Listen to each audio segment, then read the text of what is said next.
Josino hoje, Joel, foi até a estação Belém do metrô, ali entre o centro e a zona leste de São Paulo, para ver como é que está funcionando esse esquema de detectores de metal. Há alguns dias, o governo de São Paulo e o metrô assinaram ali um convênio para que policiais façam também a segurança, reforcem a segurança nas estações. Nada foi dito na época sobre os detectores de metal que deveriam estar no pacote e seguem sendo testados ou já foram colocados em funcionamento. O que você tem para contar para a gente, hein, Josino? Boa tarde para você. Oi, Josa. Tudo bem, Joel? Oi, Ana. Boa tarde para vocês e para os nossos ouvintes. Pois é, esses detectores foram colocados em setembro, no início do mês, em estações aqui de São Paulo, só que o metrô hoje disponibiliza de apenas equipamentos que sejam colocados em 4 estações.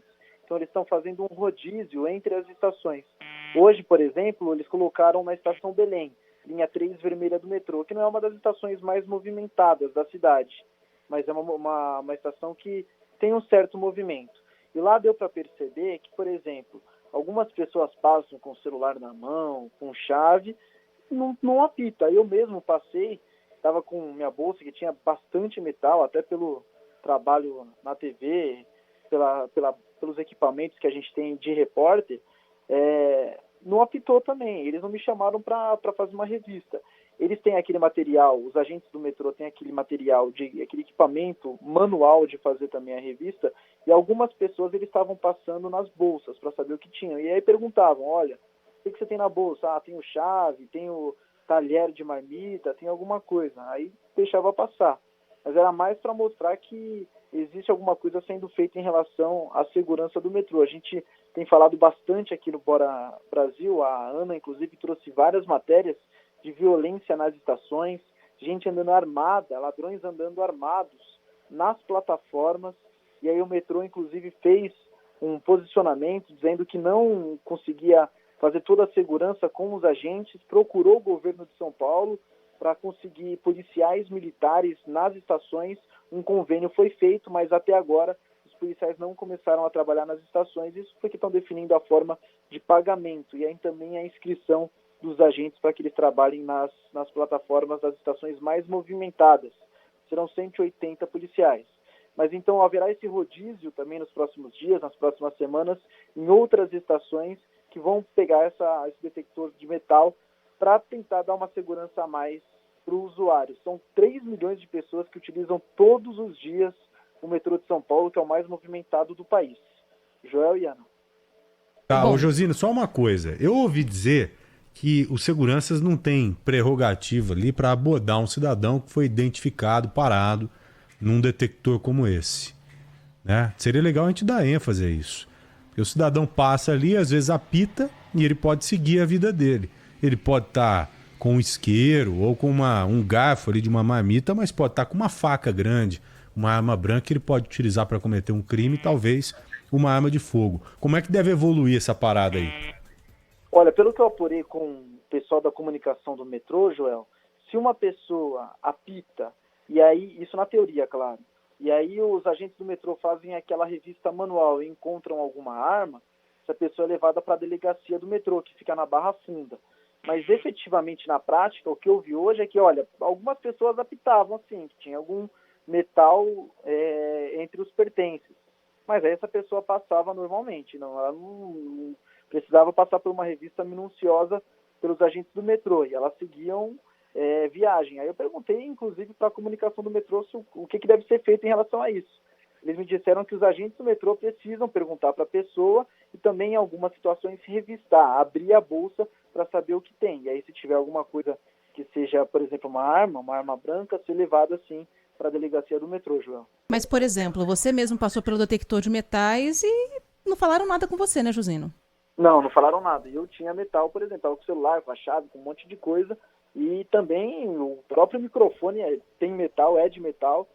E ninguém me fez nenhuma pergunta. Você acha que é o quê? O Josino, provavelmente, Joel, só te cortando, não estava identificado, né, Josa? Não estava identificado. Você acha que a abordagem ela é feita de acordo com a cara do cliente? Alguma coisa assim?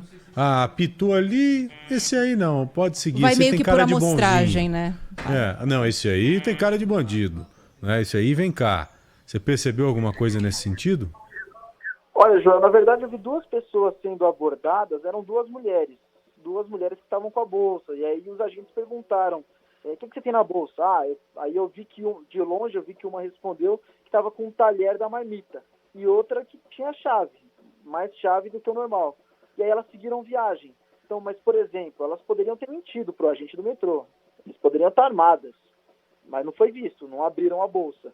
E isso eu senti falta. Por exemplo, você vai no estádio de futebol, de bolsa, eu já passei várias vezes por isso, saindo da própria Band e indo para a Arena Corinthians. E aí lá eles abrem a bolsa e perguntam o que você tem. Mas abrem, eles olham, eles checam. Só que a revista é feita por um policial militar. E nesse caso não, é um agente do metrô. Então, e aí, sabe qual a impressão que dá? Tem duas coisas, né? Uma delas é que é o horário de pico. Então, quando chega o horário de pico, esses detectores, em alguns casos, são até desligados. E também reduzem a abordagem, porque senão o embarque fica muito prejudicado. E a impressão que dá é que querem causar um efeito mais psicológico do que de fato de controle, Joel. Porque intimidador, né? Intimidar, essa é a melhor palavra mesmo. Porque o bandido chega ali na estação e fala, opa, aqui tem um detector. Pode ser que eu não passe? Pode ser que eu passe? Então o cara já recua. Não sei se é isso. Mas já faz um tempo que a gente está com esses detectores em teste. De efetivo mesmo até agora nada, né, Josino?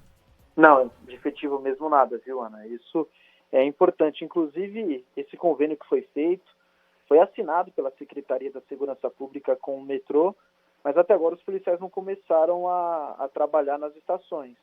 E ainda falta uma decisão em relação a quem vai pagar os salários disso, né? Porque os policiais vão trabalhar nas folgas, são 180 policiais. E aí tem o efetivo dos agentes do metrô, como você disse. Por exemplo, uma questão que é importante. Eu cheguei lá na estação e vi que eram dois homens que estavam fazendo a revista manual em quem apitava. Mas se uma mulher, por exemplo, tivesse alguma ação suspeita, ela precisaria passar por uma revista feminina. Mas não tinha nenhum agente no metrô. Aí depois trocou o turno, meio-dia. E aí, quando trocou o turno, chegou uma agente do metrô, uma feminina, uma mulher. E aí sim poderia fazer a revista nas mulheres, mas antes não.